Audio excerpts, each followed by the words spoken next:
وہ جوان جس کی جوانی اتنی بڑی ہے کہ 1000 آدمی مقابلے میں کھڑا نہیں ہوتا، اس جوان کے کمرے میں رات کی تنہائی میں بنا سوار کے بی بی کو بھیجا۔ وہ بی بی کہتی ہے میں ساری رات بن سور کے اس صحابی کے کمرے میں بیٹھی رہی، لیکن یہ کیا شخص تھا، ساری رات ہی مصلے پہ بیٹھا رہا، ساری رات ہی۔ کچھ دیر تھک جاتا تو یہ کریم رسول پہ درود پڑھنا شروع کر دیتا۔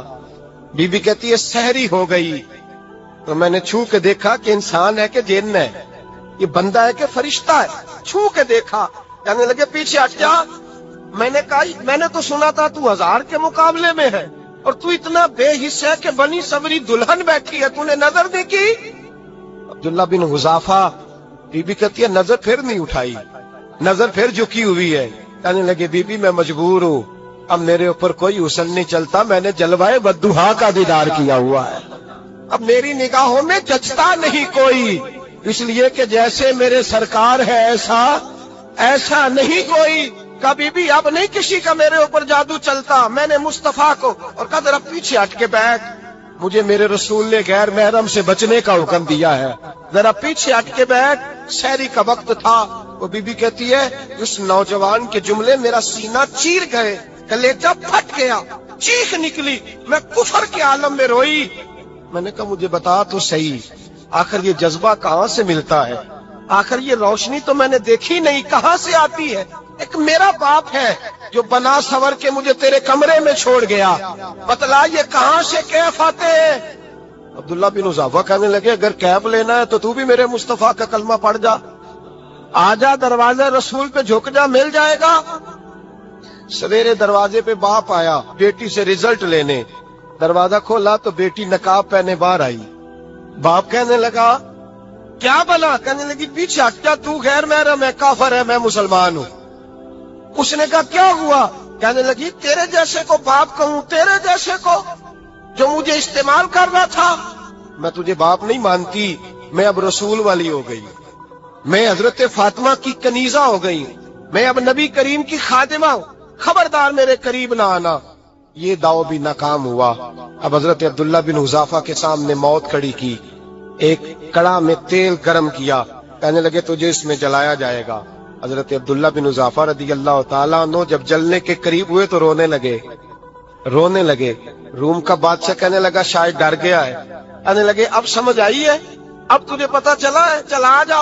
حضرت عبداللہ بن حذافہ کہنے لگے تو کافر ہے، تیری کافروں والی سوچ ہے، اس لیے نہیں رویا کہ موت سے ڈر گیا ہوں، میں تو اس لیے رویا ہوں کہ ایک جان ہے وہ نبی پاک پہ قربان ہو رہی ہے، کاش رب مجھے 1000 جان دیتا، میں ساری مصطفیٰ پہ قربان کر دیتا۔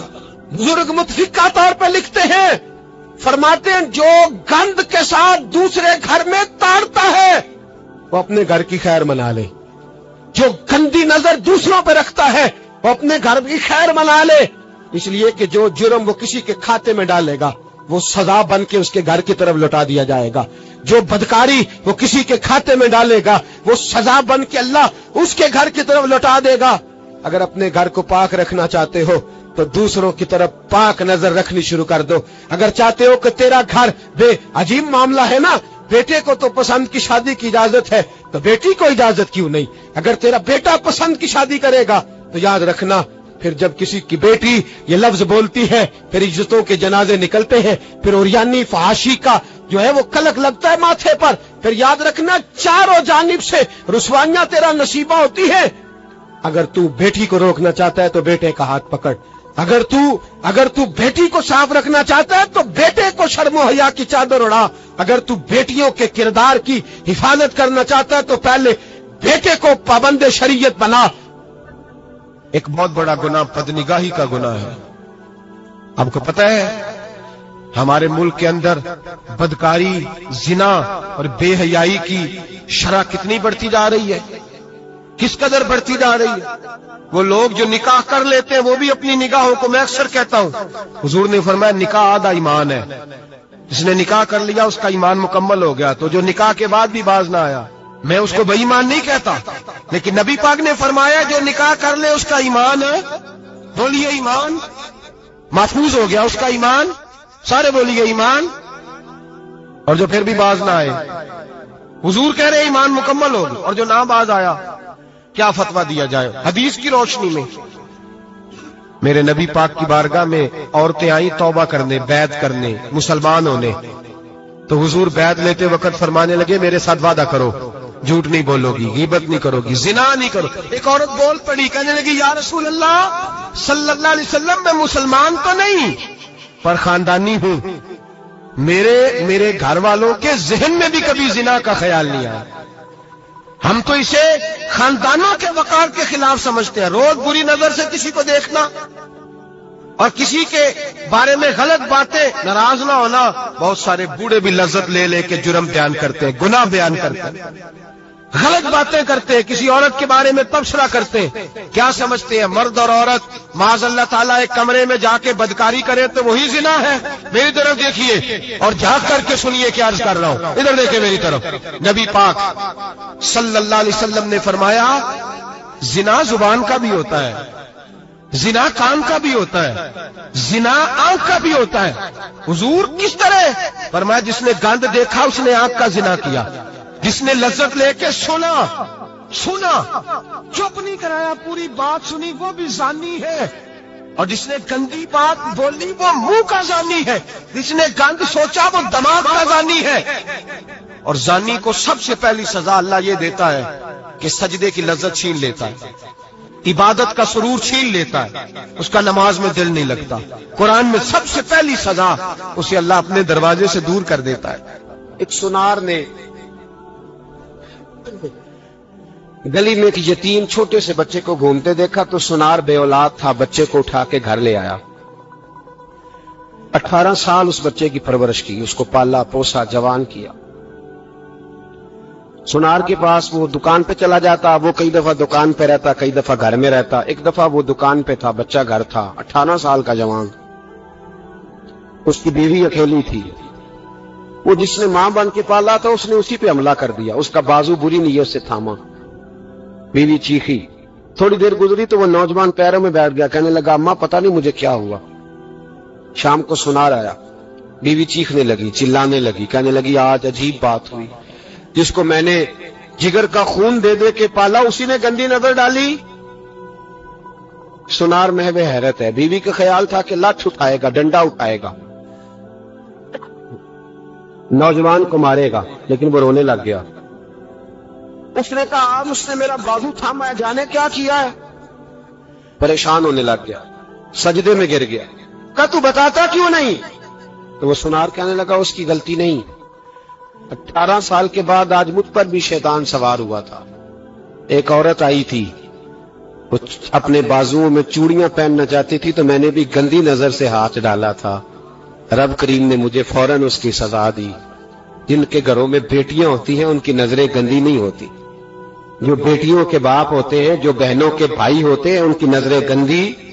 اور اگر تو ٹیلی فون کرتا ہے، تو کسی عورت کے ساتھ تعلق رکھتا ہے تو یہ بات لکھ لے، امام فخر الدین رازی 1، علامہ اسماعیل حقی 2، مولانا جلال الدین رومی 3، امام خازن 4، امام جلال الدین سیوطی 5 حدیث کے استاد اور محدث لکھتے ہیں کہ اگر تو کسی پر گندی نظر ڈالے گا تو تیرا گھر بچ سکتا، یاد رکھ نہیں بچے گا، اس لیے کہ تیری نظر کسی کی بیٹی کو بیٹی سمجھ تاکہ تیری بچی کا پردہ قائم رہے، کسی کی بہن کو۔ یہ کیا بات ہوئی کہ تو جتنا مرضی گند معاشرے میں پھیلاتا رہے تیرا گھر بچا رہے؟ یہ کیسے ہو سکتا ہے؟ فَإِنَّ لَهُ مَعِيشَةً ضَنْكَ، اللہ فرماتے ہیں زندگی تنگ ہو جائے گی تیرے لیے مشکل، تو ڈھونڈتا پھرے گا کہ میں مرنے کو جگہ تلاش کروں۔ سچی توبہ کرے، کھری توبہ کرے۔ یہ گناہ انسان کو مجبور کر دیتے ہیں۔ حضرت عبداللہ بن مبارک رحمت اللہ تعالی علیہ، ان کے سینکڑوں شاگرد تھے، ایک شاگرد کے انتقال کا وقت آیا تو گھر گئے ملنے۔ آپ کہتے ہیں میں نے زور لگا لیا پر اس کی زبان پر کلمہ جاری نہیں ہوا۔ میں اسے کہتا کلمہ پڑھ پر اس کی زبان پر جاری۔ اللہ اکبر، بہت بڑی نعمت ہے، دعا فرمائیں اللہ ایمان کی موت عطا فرمائے، ایمان کی موت دے اللہ کریم، ایمان کی موت دے۔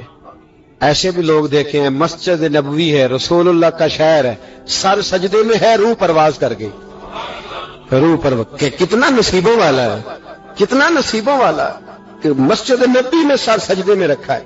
اور اللہ تبارک و تعالیٰ نے محبوب کے قدموں میں موت عطا فرمائی. تو حضرت عبداللہ بن مبارک کہتے ہیں میں نے اس کو کہا کلمہ پڑھ تو اس کی زبان پہ جاری نہیں ہوتا. میں بار بار کہتا تو وہ منت کرتا, کہتا حضور میں کوشش کرتا ہوں جاری نہیں ہوتا. فرماتے میں پریشان ہو کے اٹھا, ابھی میں دروازے پہ پہنچا تھا, اس نے چیخ ماری اور روح پرواز کر دی. بچے رونے لگے, بیوی رونے لگی. تو میں نے اس کی بیوی سے کہا کہ جرم کیا کرتا تھا, اتنا بڑا پاپی پہ کلمہ جاری نہیں ہوا. اس کی زوجہ کہنے لگی حضرت جی 2 گناہ تھے اس کے. ایک تو یہ شراب کا عادی تھا, روکتی تھی باز نہیں آتا تھا, اور دوسری بات یہ کہ یہ اپنی اماں کا نافرمان تھا. وہ 2 گلیاں چھوڑ کے رہتی ہے, یہ کبھی ملنے نہیں گیا تھا. اس بوڑھی کا کلیجہ اس کی طرف سے بڑی تکلیف میں تھا. تو حضرت عبداللہ بن مبارک کہنے لگے جا تو بھی دعا کر, اور اس کی ماں کو بھی کہہ دعا کرے کہ یہاں تو یہ کلمہ نہیں اسے نصیب ہوا, اللہ کرے اللہ آخرت کی منزلیں اس کی بہتر فرما دے. حضور نے فرمایا جب کوئی بندہ کہتا ہے نا اللہ میں بھول گیا تھا, اور پھر وہ توبہ کرتا ہے تو رب اس کی توبہ کو فوراً ہی قبول فرما لیتا ہے. حضرت انس بن مالک کہتے ہیں وہ خاتون آئی, کوئی پکڑ کے نہیں لایا, کسی 14 دنوں کے ریمانڈ پہ نہیں اسے منوایا گیا, اسے وہ خود بخود آئی. اور کریم محبوب علیہ السلام کے سامنے جب وہ کھڑی ہوئی تو اتنے درد سے میں نے کم لوگ روتے دیکھے ہیں جس درد سے وہ روئی. عرض کرنے لگی حضور میں غلطی کر بیٹھی ہوں, مجھ سے زنا ہو گیا, مجھے پاک کر دے. تو محبوب کریم علیہ السلام نے فرمایا تو کیسے ثابت کرے گی تو نے گناہ کیا؟ یعنی مجرم کو ثابت کرنا پڑ رہا ہے کہ میں گناہ گار. یہ وہ کمال ہے کہ انسانوں کو احساس ہونے لگے کہ یہاں ہم غلط ہیں. جب اعتراف جرم ہوتا ہے, جب بیماری کی تشخیص ہوتی ہے تو پھر اس کا علاج بھی ہو جاتا ہے. حضرت انس بن مالک کہتے ہیں وہ عرض کرنے لگی حضور میرے پیٹ میں ناجائز بچہ ہے. حضور نے فرمایا جا جب بچہ پیدا ہو تو پھر آنا. وہ 8 ماہ کے بعد آئی تو اس کی گود میں پھول سا بچہ تھا. حضور نے فرمایا واپس جا, جب روٹی کھانے لگ جائے تو پھر آنا. وہ 2 سال 2.25 سال دودھ پلاتی رہی. پھر جب آئی تو بچے کے ہاتھ میں روٹی کا ٹکڑا تھا.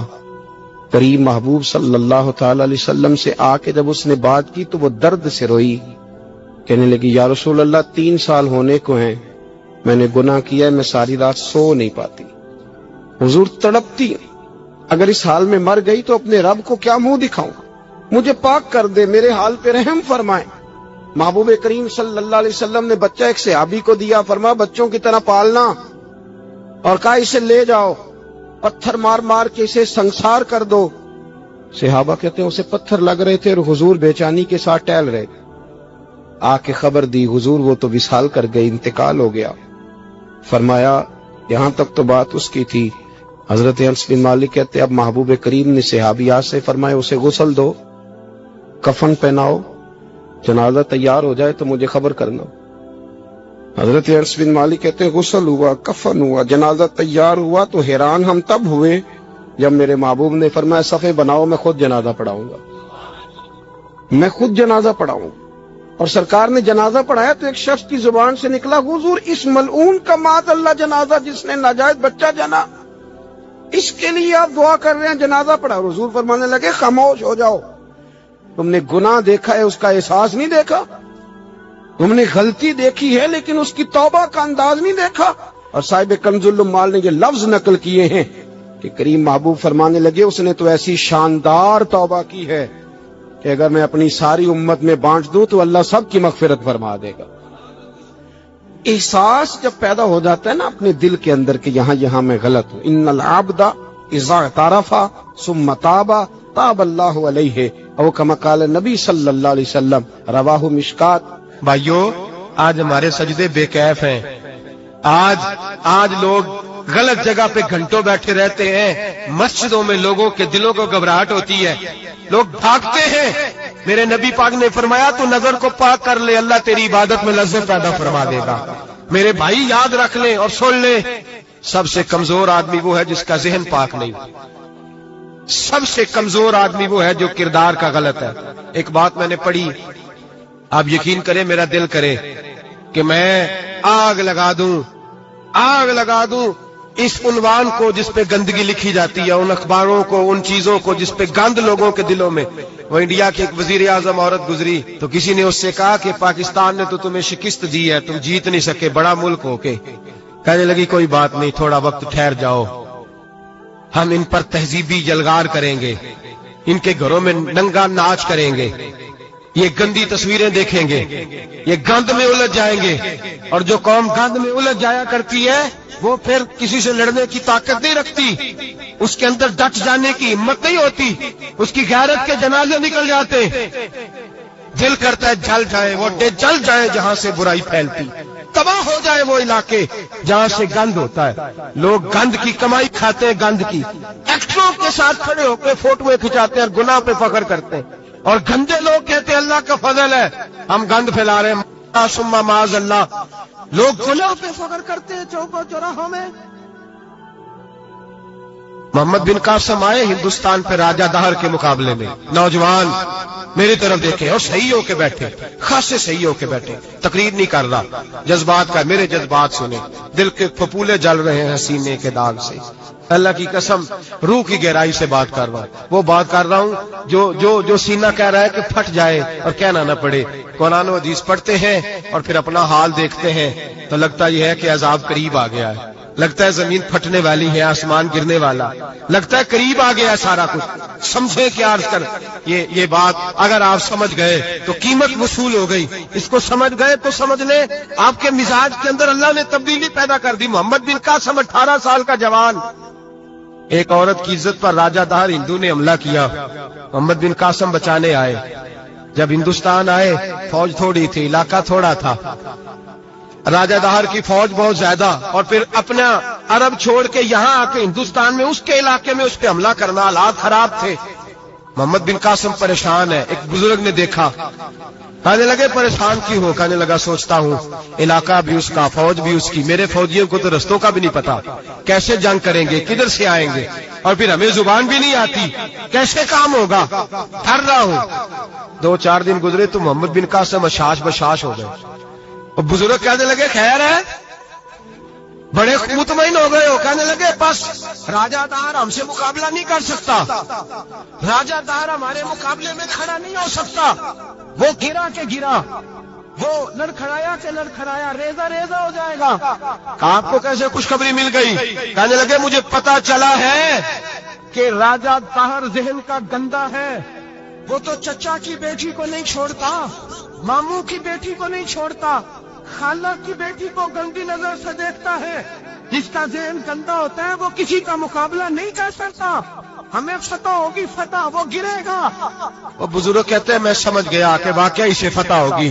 آج کشمیر کیوں آزاد نہیں ہو رہا، فلسطین میں آگ کیوں لگی ہوئی ہے؟ مسلمان جب تک ذہن کا گندا ہے کمزور ہے، جب تک ذہن کا ناپاک ہے کمزور ہے.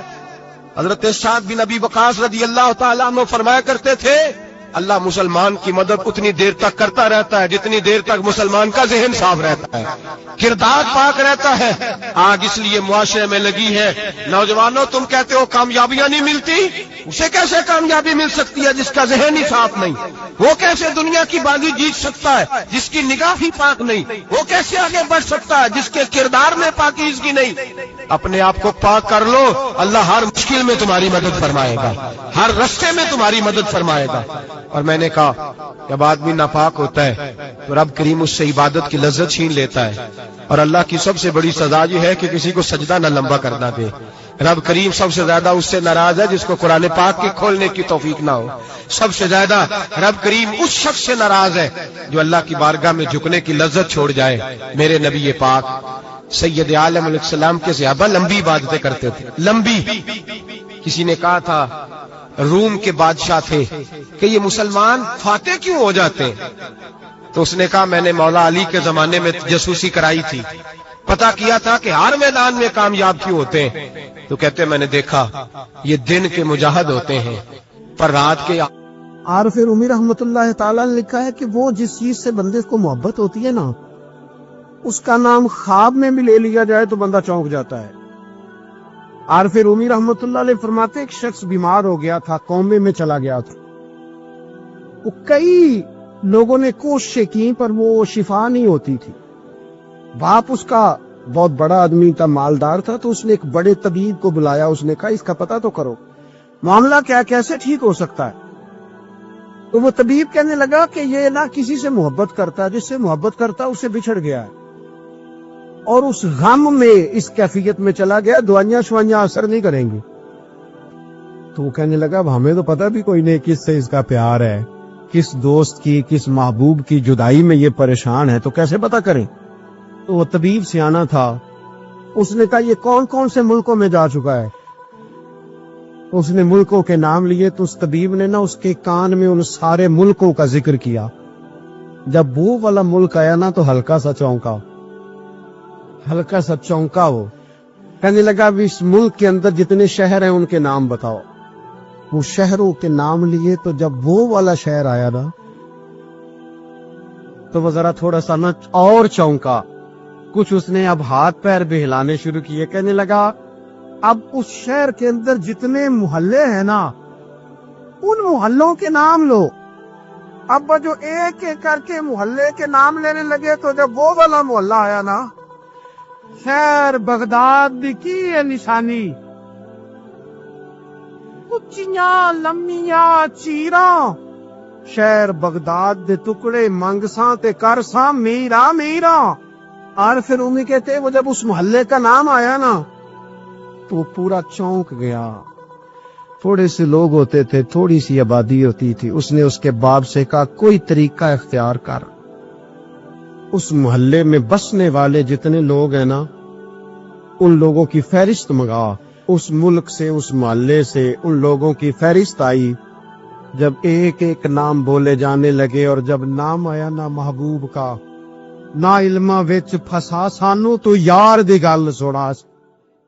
اور جب نام آیا نا اس محبوب کا تو پہلے اس کے ہاتھ کانپے، پھر اس کی نظر پھڑکی، پھر اس کی آنکھوں میں آنسو آئے اور پھر اس نے آنکھیں کھول کے ہاتھ تھاما اپنے باپ کا اور رو کے کہنے لگا بابو آیا ہے، وہ یہاں ہے، ملاقات ہو جائے گی. پھر سمجھ آ گئی اس کی شفا کہاں ہے. میں کچھ دن پہلے ایک جگہ تعزیہ اور ڈرتا ڈرتا گیا تعزیت کرنے.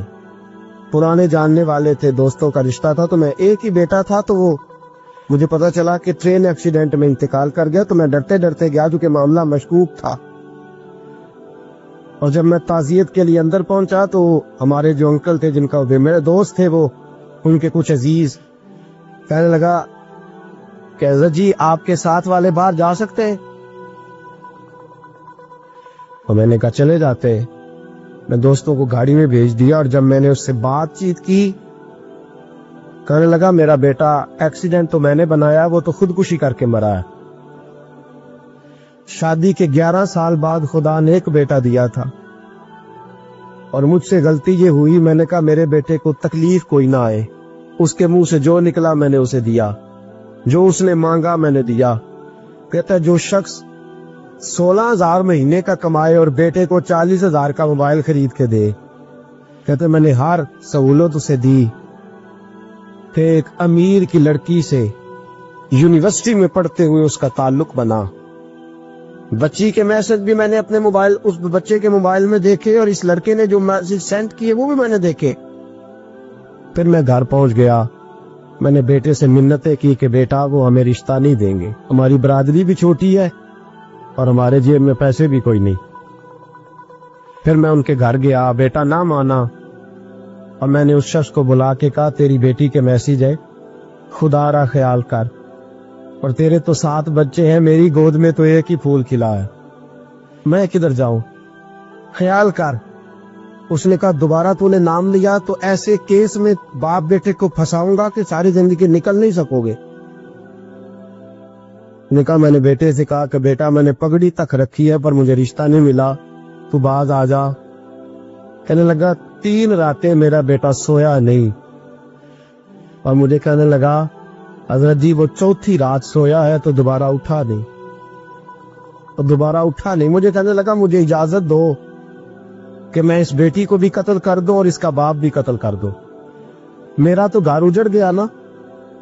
وہ کہنے لگا میں کبھی کبھی دوستوں کے پاس جا کے رات گزار لیتا ہوں اور میں اپنے دل کو سکون دے لیتا ہوں، لیکن اس کی ماں اس کے جوتے سینے سے لگائے پھرتی ہے، اس کی اماں اس کے پرانے کپڑے لے کے سینے سے لگائے پھرتی ہے۔ کہنے لگا حضرت جی کوئی کوشش کرو، کوئی دعا کرو کہ اللہ مہربانیاں کرے۔ میں کہہ تو نہیں سکا ان سے، لیکن میرے دل میں خیال آیا کہ کس نے کہا تھا کہ بچہ یونیورسٹی میں کو ایجوکیشن میں داخل کراؤ؟ کس نے کہا تھا کہ اس کے ہاتھ میں آگ کا انگارہ دو؟